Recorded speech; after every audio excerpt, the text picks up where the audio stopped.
La sangre en su vestido fue lo primero que vio Vincent al doblar la curva. No era el rojo brillante de la vida que aún palpita, sino un marrón oscuro que pegaba la tela a la cintura, una sombra seca que contaba cosas que nadie debía contar. La carrera, el golpe, la caída. El sol, ya morado en el horizonte, inclinaba sus últimos hilos entre las copas de los pinos. El viento olía a resina y a tierra caliente. El cuerpo yacía medio oculto entre las rocas, como si la montaña hubiera querido tragársela, y solo ahora, arrepentida, la escupiera a su vera.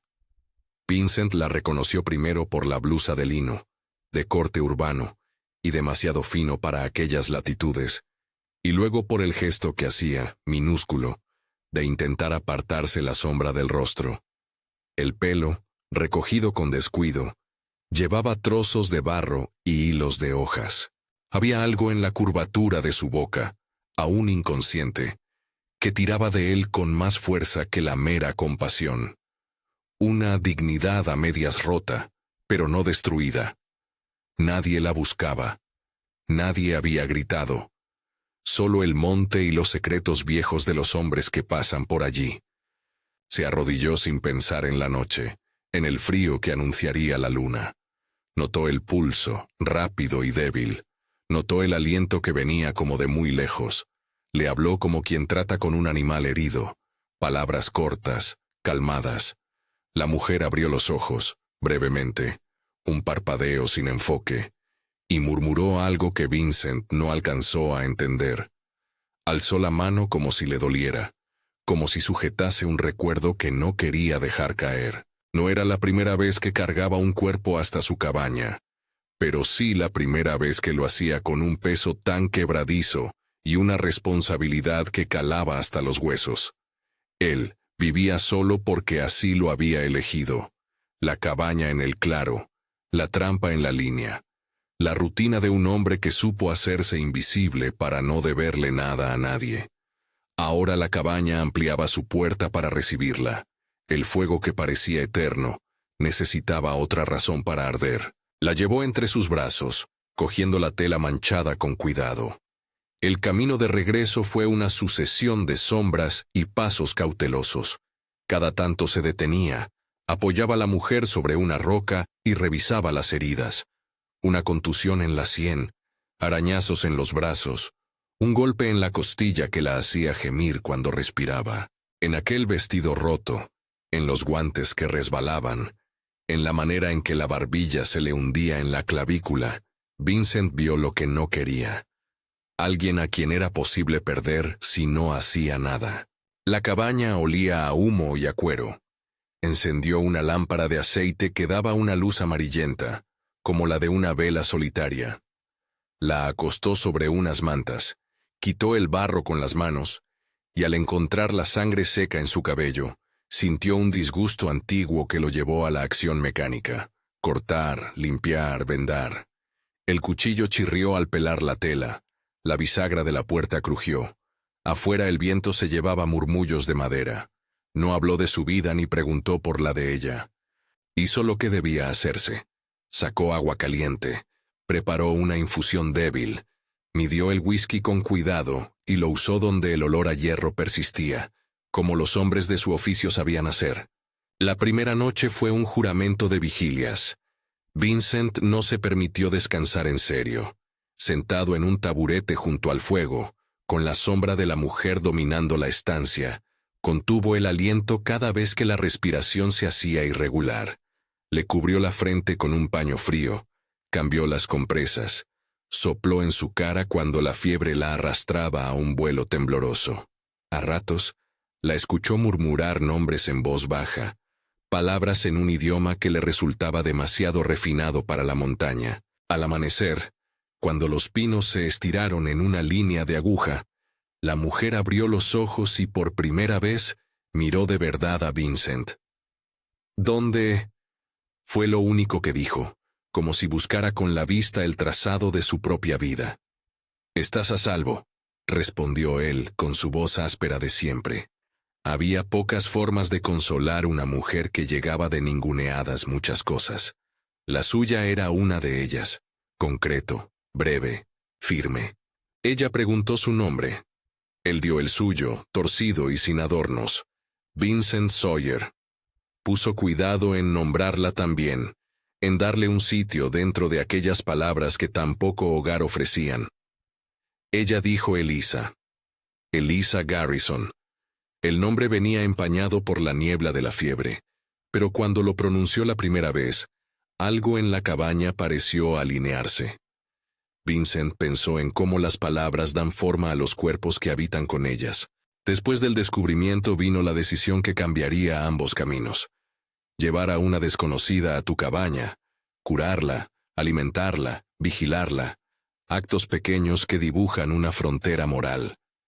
Vincent podía haberla dejado a la intemperie, podía haber enterrado el asunto en la indiferencia de la soledad. En vez de eso, se negó a hacerlo. Dobló la manta que sirvió de cama, subió la tapa del cofre donde guardaba pellejos y herramientas, y sacó un pantalón ajado que le ofreció a Elisa, para que tapara su vestido arruinado. Fue una oferta sin ceremonias. La mujer lo aceptó con manos a la vez delicadas y endurecidas por el frío de la vida. Durante la primera semana, el tiempo en la cabaña se redujo a un compás de necesidades. Agua, comida, curas. La fiebre oscilaba como una ola, subiendo con violencia en la noche y retrocediendo al mediodía. Las manos de Vincent se curtían en hacer curaciones improvisadas.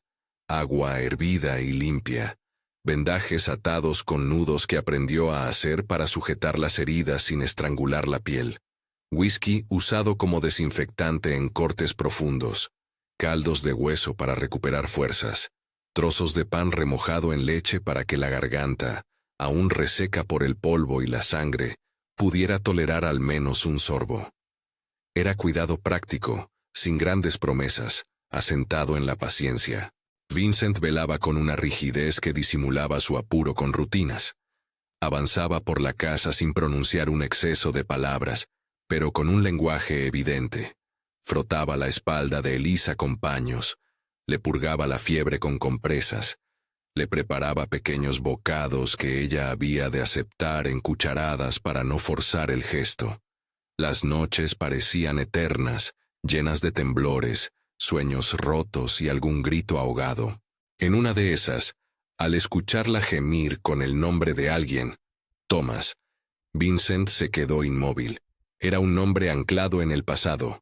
Podía ser un hombre que ella había amado, un familiar, o un recuerdo que la perseguía como un animal de alas rotas. El primer sábado, cuando la luna estaba llena y redonda como una moneda gastada, Elisa tuvo un espasmo de lucidez y habló de lo ocurrido. Sus palabras saltaban de recuerdo en recuerdo. La lengua era clara cuando la fiebre no la dominaba. Habló de un convoy que había sido abordado en la llanura, de gritos, del ruido de caballos y del impacto del hierro. No quería recordar mucho. Entre sus fragmentos habló de una tía llamada Marta, de unas cartas que llevaba, de una vida en Cheyenne que se desdibuja detrás de una niebla de violencia.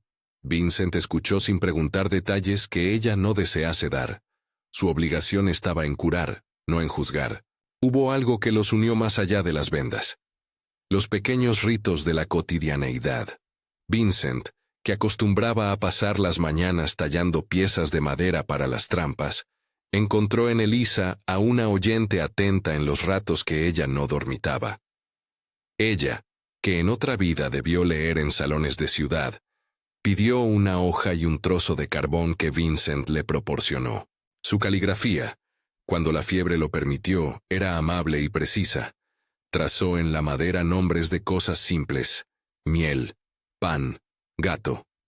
Y en esos trazos lo urbano se mezcló con lo rural, hasta hacerse una sola lengua. En las noches, le pidió a Vincent que le leyera. No conocía la costumbre del fuego como biblioteca, y lo halló reconfortante que aquel hombre de pocas palabras tomase un libro viejo, quizás una novela de aventuras olvidada, y lo recitase con la voz grave que no parecía hecha para la literatura. Los primeros diálogos no fueron de amor, sino de curiosidad. Ella preguntaba por cosas que a él le resultaban corrientes: cómo se pelaban los pellejos, qué se hacía con una trampa rota, qué se sentía al ver nevar por primera vez en un invierno duro. Él respondía con frases cortas, y cuando la charla tocaba la posibilidad de volver a la civilización, cambiaba de tema. No encontraba la palabra para decir lo que sentía, la cercanía que le era ajena, la ternura que le nacía de tanto tocamiento cotidiano. En más de una ocasión, se sorprendió acariciando sin querer la superficie de la mesa donde ella había dejado su taza. Enseguida retiraba la mano como quien renuncia a una confesión. La segunda semana trajo un progreso que fue moneda de esperanza. Elisa empezó a sostener la cucharilla sola, a beber un sorbo de caldo caliente sin que su cara se contorsionase en rechazo. Sus heridas cerraron con lentitud. La fiebre se dio a rachas más largas, y la mente fue cobrando recuerdos limpios. Una mañana, al abrir los ojos, miró alrededor y sonrió con una mezcla de gratitud y sorpresa. Fue una sonrisa que lo dejó a Vincent sin palabras. Apenas supo decir, «Bien». Tal vez no era mucho, pero en su boca esa palabra pesaba como una promesa. Hubo, empero, reveses que pusieron a prueba la paciencia de ambos. En el día 14 despertó empapada de sudor. La fiebre había vuelto como un viento que arrastra todo. Vincent, sin titubear, repitió las curas. Agua fría en la frente, paños cambiados, la silla junto a la cama para que no se sintiera sola. Pero cuando la fiebre pegó con más fuerza, cuando los ojos se nublaron hasta desaparecer, la sensación que lo invadió fue la de hallarse en una fragilidad que no había conocido. Llamó a Mrs. Patterson, la matrona que vivía a un día de marcha en el camino principal, y que, aunque mujer de pocas palabras, sabía leer los síntomas como si fueran cartas. Ella vino en cuanto pudo, con su bolsa de hierbas y su gesto grave. Miró las vendas, palpó la muñeca de Elisa, olió la boca de la herida y murmuró, «Hay infección, hay que insistir». La matrona recomendó un tratamiento más estricto. Bebida templada de eucalipto, compresas con vinagre diluido y reposo absoluto. La mano de Vincent, que hasta entonces había sido la de un ejecutor de tareas, pasó a ser la de un vigilante. Se sentaba a su vera horas enteras, sus ojos clavados en el perfil de Elisa. A veces, cuando la fiebre la arrancaba en gritos breves, le oía decir su nombre en voz entrecortada. Marta, Thomas. Y algo en Vincent se rompía. No era la primera vez que la muerte rozaba a alguien que él quería. La muerte había sido compañera en la línea de Tramper, en las noches de patrulla, en los encuentros con bandidos, pero nunca había estado tan cerca del rostro de una mujer cuya vida dependía del cuidado que él supiese dar. En los momentos de calma, Elisa hablaba con una mezcla de elegancia contenida y gratitud descarnada. Contaba historias de la ciudad, el traqueteo de las calesas, el olor del pan recién hecho al amanecer, las ventanas iluminadas. Vincent escuchaba como quien absorbe leño para encender el fuego. Ella, por su parte, abría ventanas nuevas en su pensamiento. Le preguntaba por el cielo del oeste, por el latido de los caballos, por el sonido que hacía la noche cuando cae la nieve. Le sorprendía su familiaridad con la dureza del paisaje. Aún así, había en sus preguntas un asombro genuino. El tercer episodio de la historia, las verdaderas 3 semanas que lo cambiarían todo, empezó a dibujarse como un calendario de pequeñas batallas. Día tras día, la cabaña se llenó de rutinas que, a primera vista, parecían mínimas. El repaso de las vendajes, el hervir del caldo, la lectura en voz alta, el ordenar la ropa. Pero en esas rutinas se veía la arquitectura de una responsabilidad que se hacía casa. Vincent puso una tabla junto a la chimenea para que Elisa pudiera sentarse y sentir el calor sin estrangularse. Construyó una percha para que su vestido no se arrastrase por el suelo. Ella, en recompensa, anotaba en una libreta las cosas que recordaba y las que olvidaba, como si con la escritura recomponiera piezas de su propia historia dispersa. Hubo momentos de ternura torpe que se grabaron en la memoria de ambos sin que fueran nombrados como tales. Vincent cosía con manos gruesas un delantal para Elisa con restos de tela. A ella le conmovió que alguien pensara en su comodidad. Una tarde, mientras el viento golpeaba fuerte y la cabaña se inclinaba con el frío, ella le sostuvo la mano al comer, y él, sorprendido, no la retiró. Fue un gesto sin melodrama, más parecido a la transferencia de calor entre cuerpos que a la erupción de un sentimiento. En la noche, cuando la luna apenas asomaba, se encontraron compartiendo silencio y confidencias. Él le contó del tiempo que estuvo lejos de hombres, de la soledad que se había vuelto cuerpo. Ella contó la ciudad que había dejado y el miedo que la había empujado a la llanura. Elisa nunca se mostró sumisa. Su carácter se insinuaba entre las preguntas y la manera en que, a pesar del dolor, exigía un trato digno. Apretaba los puños cuando le dolía la costilla, no por orgullo, sino para recordar que aún tenía dominio sobre su cuerpo. Vincent, que no era hombre de consuelos verbales, aprendió a decir cosas sencillas. Hoy has andado unos pasos más. Has comido todo el caldo. Has sonreído. Esas palabras, dichas con la precisión de quien caza las vigas, fueron su modo de manifestar admiración. La tercera semana fue un cruce. Antes de ella, la posibilidad de perderla se colaba en la cabaña como un mal presagio. Después, el pensamiento de llevarla a Cheyenne, de buscar registrarla, de descubrir su historia real, comenzó a palparse. Elisa recobró memoria suficiente para recordar detalles que la anclaban a una vida anterior. Cartas, nombres, una tía Marta que vivía en la ciudad y a la que parecía deberle mucho. También recordaba la violencia del ataque. Hombres que venían de la oscuridad, el humo, el ruido de látigos, la sensación de que todo se le venía encima. Era un recuerdo que la dejaba sin aliento todavía, y cada vez que lo narraba, Vincent notaba cómo se encendía una rabia contenida en ella, mezclada con la tristeza de quien perdió. El punto de quiebre llegó una mañana fría, cuando el sol acababa de romper, y la nieve reciente cubría el claro con una capa blanca, limpia y sin huellas. Elisa se incorporó en la cama con más fuerza que las mañanas anteriores. Dio un paso, después otro, apoyada en el brazo de Vincent. Cada movimiento era una prueba. Salieron fuera, y el aire los golpeó de lleno. Ella aspiró profundamente, la nariz roja por el frío. Cogió en la mano una rama caída como si fuera un bastón. Caminó unos metros, riendo con un sonido que parecía salir desde el fondo del pecho, una carcajada pequeña y auténtica que por un instante los devolvió a la vida. Vincent la miró con una mezcla de incredulidad y alivio. Le salió un deseo de decir algo grande, de confesar, de proclamar que a partir de ese día la vería de otra manera.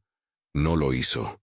En vez de palabras, le ofreció un brazo para sostenerse, y un silencio que les permitiera a ambos sentir el alcance del momento. Entre los pinos, las sombras se alargaban y la cabaña surgía como un hogar que había ganado su razón de ser. Pero la vida no solo se repara con pasos. Elisa, recuperada en apariencia, enfrentaba la decisión más difícil: volver a Cheyenne y pelear por aquello que le quedaba. Su tía, sus papeles, los fragmentos de una ciudad que aún podía ser suya, o quedarse en la montaña, al lado del hombre que la había salvado y que, con cada gesto, le iba tejiendo una casa. Ninguna opción era sencilla. Quedarse significaba renunciar a costumbres, a familiaridad con el ruido urbano, a cierta protección social. Volver significaba entregarse a un proceso legal, buscar testimonios, afrontar recuerdos. Esa encrucijada pesaba en sus pupilas. Hubo una noche en la que la confesión estuvo a punto de salir. Estaban sentados frente al fuego, las manos inmersas en la tarea de limpiar algunas pieles de conejo que servirían para un abrigo. Había una calma que olía a pino y a cera. Elisa miró al hombre frente a ella, y por primera vez hizo la pregunta con una sinceridad que mordía. «¿Por qué me llevaste?», preguntó sin acritud, pero con la curiosidad de quien imagina muchas respuestas posibles. Vincent dejó de mover la cuchilla sobre la piel. La luz de la lámpara destacaba la cicatriz junto a su mandíbula, la que había ganado años atrás en una riña con un lobo o con un hombre. Nunca lo decía. Tomó la piel entre las manos y la miró como quien repasa la costura de un barco. «Porque no pude dejarte allí», contestó al fin. «No hago grandes discursos. Si te he traído es porque alguien lo tenía que hacer. Y porque cuando no se hace lo correcto, la cosa se queda pegada al alma». Ella sonrió, agradecida por la honestidad. No buscó más. En el fondo, ambos sabían que las respuestas nobles no se declaran, se demuestran. Y él se lo demostraría en el tiempo con actos que, al principio, serían solo cuidados, y después, tal vez, otro tipo de compromisos. En el día 21 de su llegada, ocurrió algo que cambió la naturaleza de lo cotidiano. Elisa, con manos aún temblorosas, salió a la llanura con Vincent para ver si la trampa de liebres que él había tendido traía alguna presa. No era costumbre que una mujer de ciudad se uniera a ese trabajo, pero ella, impulsada por una mezcla de curiosidad y deseo de ser útil, se quedó a su lado. Aprendió a oler el aire antes de ponerse en cuclillas, a reconocer las huellas, a interpretar el crujido de la maleza. Había en ello una extraña libertad, en la atención a la naturaleza, en la manera en que las manos se ocupaban y la mente descansaba. Fue entonces en la llanura blanca, con el viento cortando como un cuchillo, cuando vio por primera vez el gesto sin palabras que sería boca de la historia. Vincent, al arrodillarse para cambiar una cuerda de la trampa, dejó ver el temblor de sus dedos. Ella se acercó con naturalidad y posó su mano sobre la suya. Un contacto breve, sin estruendo. Los ojos de los dos se encontraron, y sin necesidad de más, comprendieron que algo había nacido. No fue un fuego repentino, fue la continuidad de muchas pequeñas calores sumadas, un calor que se hacía costumbre. Sin embargo, justo cuando la idea de permanecer junto a Vincent empezó a hacerse más amable en la mente de Elisa, apareció el fantasma de la ciudad. Una carta que había guardado en un bolsillo del vestido, intacta, probablemente olvidada en los avatares del ataque. Aquella carta, escrita con la caligrafía de una tía preocupado, tenía en la esquina un sello de Cheyenne. Al abrirla, Elisa la leyó con manos que no perdían la firmeza, y la expresión en su rostro se volvió seria. Era un mensaje que hablaba de pertenencias, de documentos que necesitaban su firma, de la voluntad de Marta de que Elisa se pusiera al mando de ciertos asuntos familiares. La misiva no era una condena ni una llamada de salvación, era un puente que conectaba a dos mundos. En la cabaña, la presencia del papel rompía la quietud como una piedra que se deja caer en un estanque. Las ondas se expandían con preguntas. Vincent, al ver la carta, sintió la incomodidad de no saber qué significaba el retorno de ella a un lugar que no era la cabaña. No preguntó. Aprendió a acusar lo menos posible al destino. La noche anterior al último amanecer de la tercera semana, los dos se sentaron fuera, frente a la cabaña. Las estrellas eran tajos fríos en el cielo. El silencio fue un acompañamiento denso. No hablaron de cheques ni de usos horarios. Hablaron de pequeñas cosas, de cómo la nieve imanta el silencio, de por qué los perros aúllan en determinadas noches, de las costumbres de la gente en Cheyenne. Elisa dejó que el recuerdo de la ciudad acudiera, no con nostalgia insana, sino con la precisión de quien pesa lo que ha sido y lo que puede ser. En un momento, Vincent rompió el silencio con una pregunta que parecía salida de lo más hondo de su timidez. «Si te quedases aquí», dijo respirando como quien mide el frío, «¿qué necesitas?» Ella lo miró, y la pregunta le llegó como una corriente eléctrica. No era aquello una propuesta, era un gesto vestido de prudencia. La respuesta no fue inmediata. Llevaba en la mirada un mapa de necesidades contradictorias. La ciudad que llamaba por lazos y papeles, la cabaña que llamaba por protección y compañía, Tenía menos de lo que había antes y más de lo que jamás había imaginado poseer. «Necesito tiempo», murmuró al fin. «No para decidir en un instante, sino para ver si puedo convertir esto en algo que también me pertenezca. Para ver si puedo ser más que la mujer que llegó herida y miedosa». Vincent asintió con la cabeza. Hubo una compresión en sus ojos que lo convirtió en un niño. No sabía cómo ofrecer tiempo. Lo único que conocía era cómo ofrecer cuidados. Y eso, en realidad, era mucho. La tensión quedó suspendida en el aire. El destino no ofrecía decisiones tajantes. Las cosas se irían deslizando en las acciones de cada día. 3 semanas, pensó Vincent, habían bastado para salvarla en el cuerpo, pero el resto, la voluntad de quedarse, la elección de renunciar a la ciudad, era un largo camino que exigía más que curas y albañilería. Exigía una apuesta por construir un nosotros. Al romper el alba del 22º día, con un cielo que prometía frío y sol, Vincent se levantó antes de que la mujer lo hiciera. Hizo el fuego con la destreza de siempre, preparó el caldo, y cuando volvió a la habitación, ella ya estaba despierta, sentada en la cama, con la carta arrugada entre las manos. Miró el fuego como quien mira a un viejo amigo, y luego lo alzó hacia la puerta abierta. Sus ojos buscaban en el horizonte algo que todavía no tenía nombre. Afuera, la montaña parecía ajena a la indecisión humana. Los pinos continuaban sus nombres en la crónica del viento. Las huellas de los animales marcaban caminos que no importaban a la noche. Y la cabaña, con sus ventanas empañadas, esperaba. Vincent cerró la puerta con suavidad y se quedó un segundo más al lado de la mesa, donde aún reposaban herramientas de su oficio. Pensó en las 3 semanas que acababan de transcurrir como si fueran un territorio conquistado, y no supo si el próximo acto sería el de llevarla a la ciudad o el de pedirle que se quedase para intentar, juntos, levantar aquello que solo existía en su cuidado. El día invitaba a la acción, pero la historia, que se había hecho de curas lentas y gestos no dichos, exigía que los dos se mirasen con honestidad. Él, por su parte, comenzó a atar un paquete con pieles que habría que llevar al pueblo cuando el camino estuviera practicable, y ella, recogiendo la carta, dobló y desdobló su decisión como si la peinara con las manos. El aire olía a pino, a humo, a algo que no era solo supervivencia, sino la promesa de lo que puede germinar cuando 2 vidas se encuentran en un paisaje que no perdona negligencias. Vincent tomó su abrigo y, antes de salir, se acercó al umbral y miró a Elisa.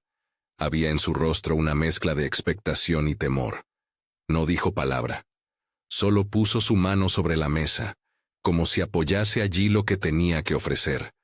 Tiempo, trabajo, la paciencia de un hombre que medía sus afectos por la solidez de sus actos.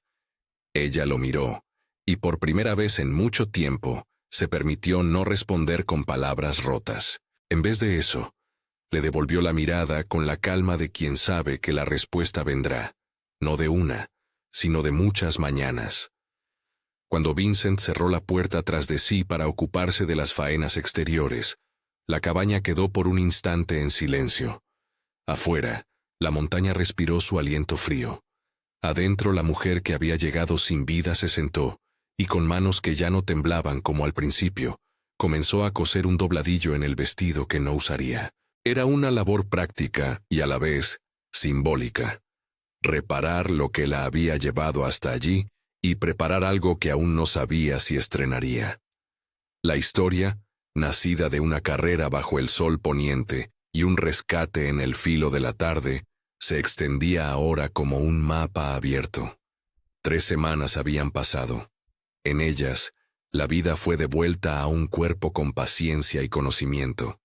Pero la prueba mayor, la elección de pertenecer, quedaba a punto de pronunciarse. En los bosques cercanos, un cuervo lanzó un grito seco, y el día, con todas sus posibilidades, se desplegó sobre la nieve.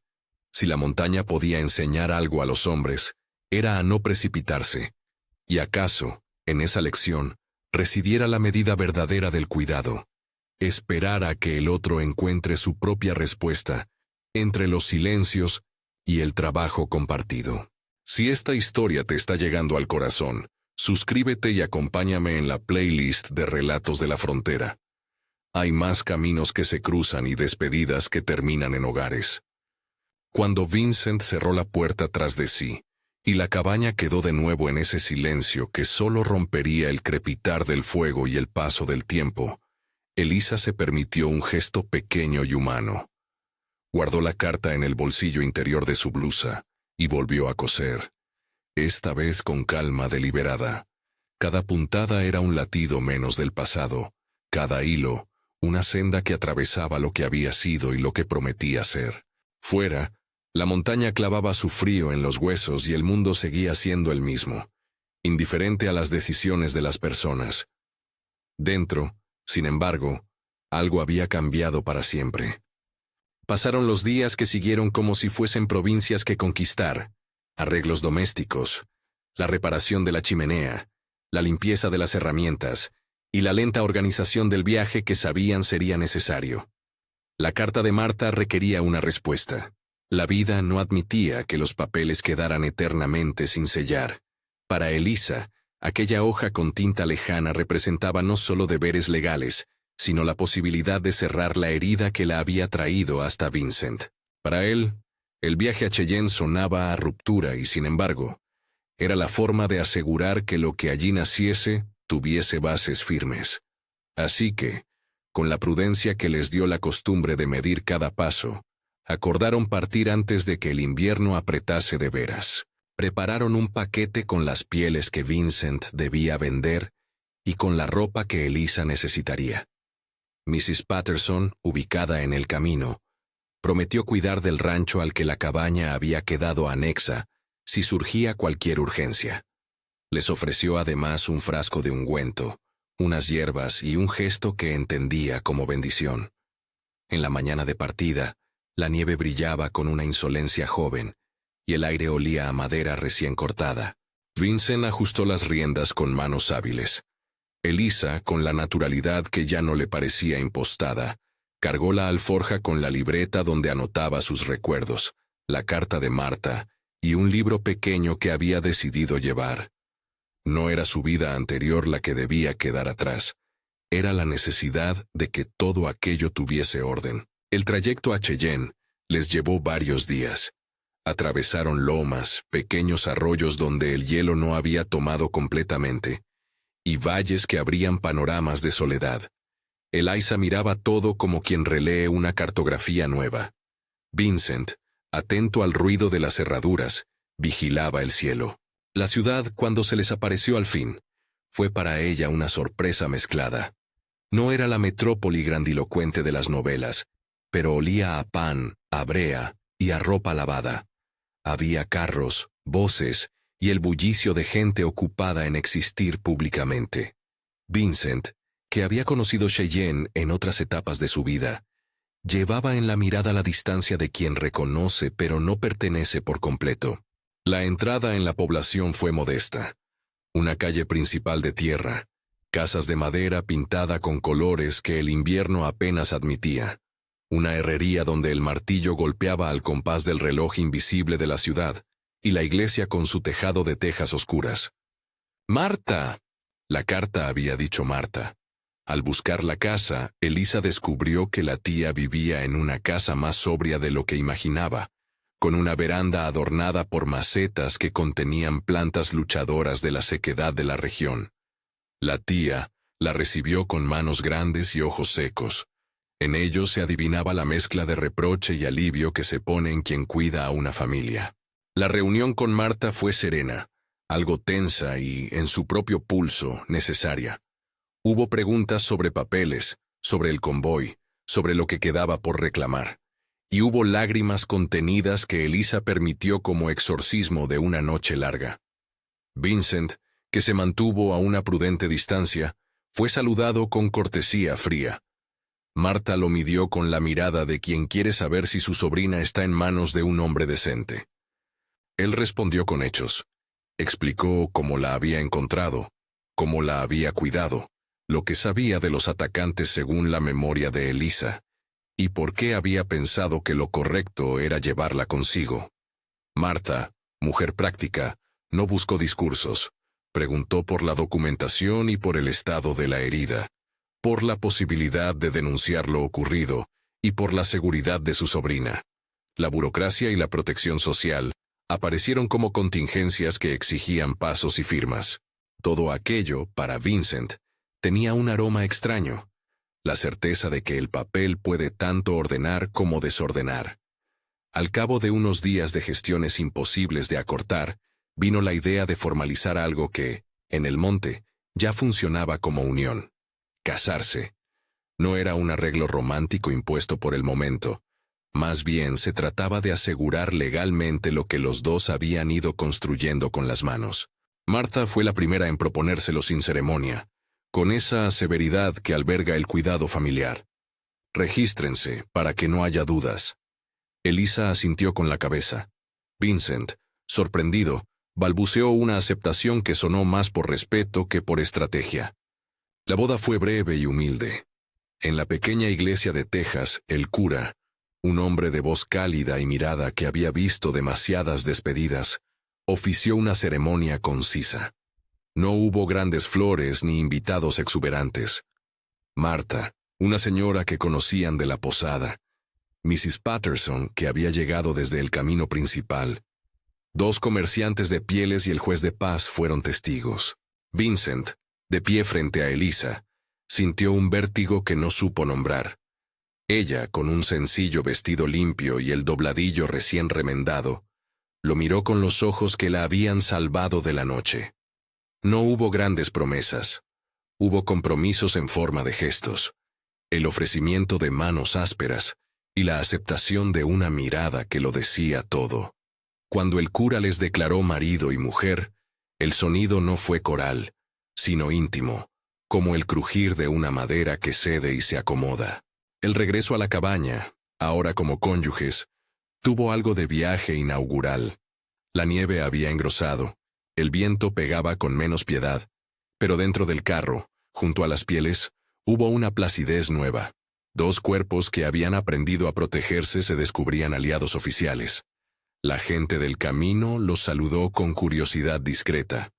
En la posta, un hombre dijo en voz baja, «Bien por la señora, que haya encontrado sitio». Vincent sonrió por primera vez con naturalidad frente a un comentario social. Elisa, por su parte, guardó en la libreta una anotación que más tarde leería. Hoy, un sí en la iglesia. Hoy, la promesa de intentarlo.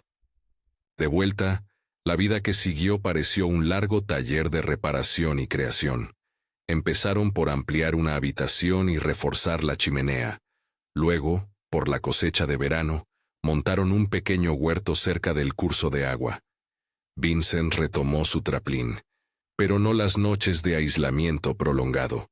Aceptó que la cabaña necesitaba de manos y de palabra, y se dejó enseñar por Elisa maneras de ordenar la casa para que no fuese solo refugio sino hogar. Ella, que traía en su equipaje una educación hecha de otras costumbres, comenzó a implantar pequeñas rutinas, una mesa para recibir la correspondencia, un rincón con un banco donde los niños, en el futuro, sentarían sus rodillas. No tardó demasiado en convertir un rincón en una especie de aula improvisada. El nacimiento del primero de sus hijos llegó como fruto natural de esa conjunción. Víctor nació una primavera templada, con el llanto que llena de ruido, a quien está acostumbrado al susurro del bosque. Vincent, por su parte, estuvo presente en lo que supo. En la noche de la fiebre que acompañó el parto, en la vigilia que lo mantuvo al lado de una mujer que había soportado ya tanto, en el primer abrazo al niño. Ver a ese hijo en sus brazos le añadió una dimensión nueva a su paternidad. No solo era proveedor, también era custodio de un nombre que llevaría sus huellas. Elisa, agotada y radiante, miraba a su bebé, y en la entrega, enseñó a Vincent la ternura que no se descompone en palabras. Los hijos fueron llegando uno tras otro como estaciones. Primero Víctor, luego Emily, y años más tarde, Samuel. Cada nacimiento trajo consigo un reajuste en las rutinas y una expansión del hogar. Las voces de los niños llenaron la cabaña de objetos y de risas. Elisa transformó su pequeño banco en escuela. Enseñó a leer y a escribir, a contar las horas del día, a distinguir los nombres de las plantas. Vincent, por su parte, se convirtió en ejemplo de disciplina. Enseñó a los muchachos a reconocer huellas, a atar nudos, a respetar la tierra. No hubo pedagogías grandilocuentes, hubo práctica y repetición, el mismo método con el que se curaban heridas. Hubo inviernos que pusieron a prueba la fortaleza del lugar, nieve que cerraba los caminos, frío que entumecía los dedos y la necesidad de racionar los víveres. Elisa, con paciencia y una inventiva aprendida en la ciudad, enseñó a transformar la carne en conservas, a curar quesos y a organizar reservas. Vincent dobló su traplín con la meticulosidad de quien sabe que del esfuerzo depende la comida. Los niños aprendieron a colaborar, atizar el fuego, pelar raíces, traer agua. La comunidad, esa vasta red de vecinos escasos y conocidos, se mostró en su forma más esencial. 2 o 3 familias que trocaban alimentos y servicios, que sustituían la omnipresencia del Estado por la puntualidad de la ayuda mutua. La vida mostró también las cicatrices que la poblaron. Enfermedades pequeñas, una temporada en la que una plaga de ratones devoró provisiones, un incendio menor en una de las granjas vecinas que recordó a todos lo frágil de sus techos. Pero cada dificultad parecía ser una oportunidad de fortificar no solo la casa, sino los lazos. Vincent, que en su juventud había temido el compromiso, descubrió en la paternidad un temple que no se anula con la rutina. Elisa, por su parte, readaptó su educación a un ministerio doméstico.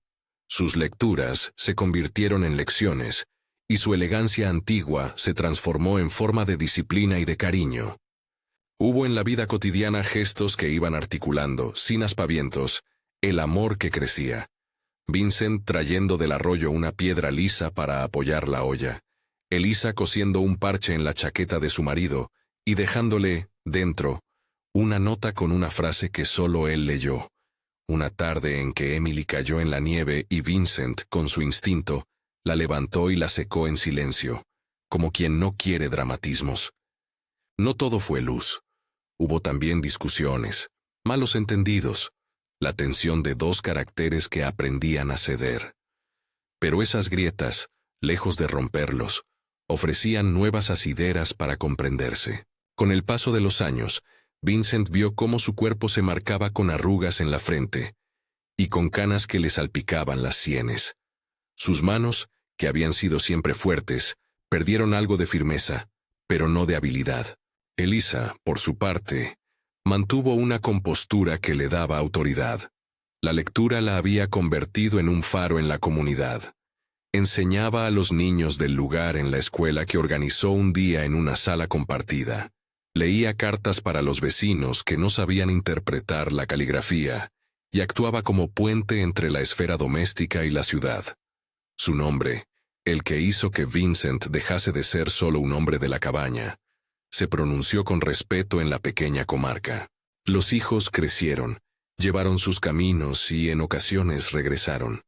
Víctor, el mayor, heredó la inclinación por la casa y la gestión del traplín de su padre. Emily mostró la sensibilidad de su madre, la capacidad de unir a la gente. Samuel, el más joven, fue el artífice de una curiosidad mecánica que lo llevó en algún momento a construir artilugios pequeños para la granja. Hubo bodas, despedidas, nuevos pequeños que llenaron de vueltas la casa de la que Vincent y Elisa eran ahora patriarcas. El hogar se transformó en núcleo. Mesa ancha, camas múltiples, y la certeza de que la vida se medía en generaciones. Con el tiempo, las historias de aquel rescate bajo el sol poniente se convirtieron en leyenda doméstica. Los nietos preguntaban por la noche en que Elisa llegó herida. Los vecinos, cuando venían a charlar, demandaban detalles que los mayores contaban con la pátina que dan los años. Vincent, que no gustaba de ostentaciones, relataba el episodio con la misma moderación con que había actuado. No hacía de su valentía un motivo de gloria, sino una anécdota que servía para enseñar la importancia de actuar. Elisa, a su vez, guardó la libreta con las notas de su recuperación en un cajón, y de vez en cuando revisaba las entradas como quien consulta la memoria para recordar que la vida no es monolítica, sino un conjunto de segundas oportunidades. Al llegar la vejez, sus caminatas fueron más cortas y las conversaciones más reflexivas. Compartían tardes largas frente a la chimenea. En los silencios, a veces, recitaban fragmentos de libros que aún amaban. Una vez al año, en la fecha aproximada del rescate, subían juntos al claro donde todo había comenzado. La senda que hacía años Vincent recorrió apresurado, con un cuerpo que casi no se sostenía. Ahora la hacían despacio, apoyados en bastones, con los nietos detrás que correteaban. Allí, frente a las rocas, se detenían. La montaña, paciente, no juzgaba. Solo extendía su presencia como un espejo que recoge la vida entera. El aniversario fue siempre una ceremonia pequeña. Nadie habló de heroísmos. Se trataba de recordar la fragilidad y la tenacidad de las personas. Vincent apoyaba su mano en la de Elisa y ella, con esa mirada que había aprendido a leer en su marido, le apretaba los dedos como si cerrase un pacto cotidiano. No dejar que borrara, con el peso de los años, lo que habían construido. Los nietos escuchaban, con la mezcla de incredulidad y fascinación propia de la niñez, la narración de la noche en que la nieve dibujó huellas, y la sangre en el vestido delató al peligro. Vincent, que raramente pronunciaba palabras de alto voltaje, solía cerrar la conversación con una frase simple, que había aprendido a convertir en máxima: se hace lo que se debe. Cuando la enfermedad vino, como llega a menudo con paciencia, lo hizo de manera que, a ambos, les quitó la prisa. Fueron años de cuidados que, en su forma, replicaron aquellos primeros días en la cabaña. Compresas aplicadas, tardes en las que la respiración se hacía más lenta, comidas más ligeras, y el tacto continuo de manos que, aún envejecidas, sabían reconfortar. Vincent acompañó a Elisa en la misma intensidad con la que ella lo había sostenido en la juventud. Ella, por su parte, le devolvió la ternura con una paciencia que había sido su escuela de vida. Llegó el día en que ambos supieron que el final ya no era algo lejano, sino una cercanía dulce y temible, al mismo tiempo. Se acostaron una noche con la ventana abierta para sentir el viento que no entendía de despedidas. Hablaron, como hacía tanto que no lo hacían, de la casa, de los niños que ya no vivían con ellos, de la obra que tenían que dejar. No hicieron testamentos grandiosos. Dejaron instrucciones sencillas, la ubicación de las cuentas y el aviso a las autoridades locales para que las cosas fuesen ordenadas con la misma eficiencia con la que habían vivido. Los últimos momentos fueron, en la medida de lo posible, serenos. Ella murió primero, en una mañana gris de otoño, con la mano de Vincent apretándole los dedos hasta que la vida se fue como se apaga una luz. Él, sin dramatismos, la sostuvo hasta el último aliento, y luego, con la templanza aprendida en los años, acomodó el cuerpo de su esposa. Días después, cuando su propio cuerpo ya claudicó, sus manos se resignaron a soltar la cuerda que ataba a la existencia. Fue apacible. No hubo grandes convulsiones, sino un mar de recuerdos y un cansancio que encontraba descanso. Los enterraron uno al lado del otro, como correspondía a quienes habían dado sentido al decir, juntos. Las lápidas eran modestas: nombre, fecha, una frase breve que los nietos eligieron con cariño. La colina donde descansaban miraba al claro donde, años atrás, Vincent había hallado a Elisa sin vida. La gente del pueblo acudió, no en masa, sino con la medida justa. Vecinos, amigos, algunos de los niños que ellos habían enseñado y que ya eran hombres. El homenaje fue sencillo. Se habló de trabajo, de sacrificio, de la casa que ellos levantaron y de la escuela que había albergado tantas mañanas. En la última escena, muchos años después, Los nietos acompañaron a los más jóvenes al claro para que conocieran el lugar que, en las historias de la familia, seguía siendo central. La nieve no siempre cubría la llanura. A veces la hierba lo hacía, y otras, las flores silvestres que brotaban en primavera. Allí, ante las rocas donde el primer ojo humano advirtió la sangre seca y el vestido roto, pusieron una piedra lisa. No era monumento, sino señal. La mano de un niño grabó en la superficie una fecha, y un susurro entre todos repitió, como si fuese un hechizo benigno, las palabras con que el relato había empezado. La sangre en su vestido fue lo primero que vio Vincent al doblar la curva. Fue esa misma imagen la que cerró la memoria. Aquel descubrimiento, el cuerpo quebradizo, el correr bajo el sol morado, la decisión de no dejar a alguien a la intemperie. Pero ahora, la frase llevaba toda la amplitud de una vida. La cabaña que se tornó hogar, las noches de curas, el gesto tímido de posarse la mano, la decisión de casarse, la llegada de los hijos, la vejez y la tumba. El rescate de 3 semanas había sido el latido primario de una existencia entera. Y la lección, sencilla y honesta, quedó en el aire para quien quisiera escucharla. A veces, salvar a alguien es la primera forma de salvarse a uno mismo. Si esta historia te ha conmovido, comparte y suscríbete para descubrir más relatos que celebran el coraje cotidiano y las vidas que se rehacen en la intimidad.